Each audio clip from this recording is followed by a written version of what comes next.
So we always emphasize public speaking or presenting as, in front of a crowd, in front of an audience.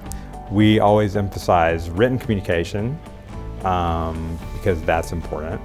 But one thing that maybe we don't emphasize very much is one-to-one or maybe one-to-two communication. And what do I mean by that?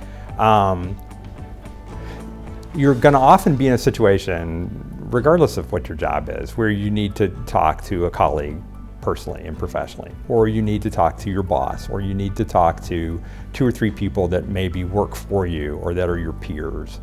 And so it's fine that we teach them how to actually present in front of a group. That's a really important skill. It's fine that we teach them how to write more clearly and succinctly, and that's a good skill as well. But I don't, and I have to profess ignorance of whether or not you guys do this, but I know in the classroom, we don't really focus a lot on just one-to-one communication.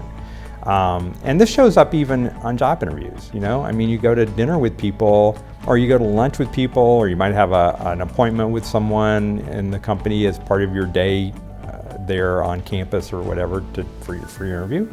And I don't know that people know how to sit down and actually do 10 or 20 or 30 minutes of just chit chat, nice conversation, how to ask questions of other people, like, well, so, what do you like about this job? How did you get this job? Where did you come from? What are your interests? Do you like skiing? I don't know that I know in my classes we don't focus on that, right?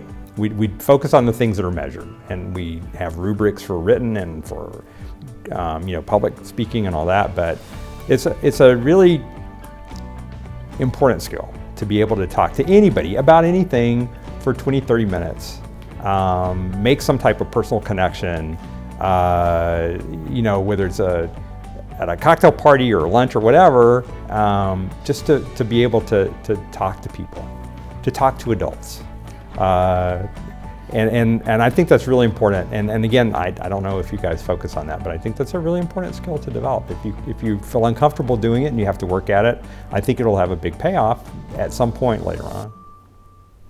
Yeah, I mean, I can't tell you how many times I have been part of an interview process or been at a conference and found people just unable to have just a meaningless small talk type of conversation. And you come away from those encounters thinking like, what's the deal here? It's something that you can learn. It may be painful, and I know a lot of people are more or less introverted, but it will work to your advantage if you can figure out how to do that. So.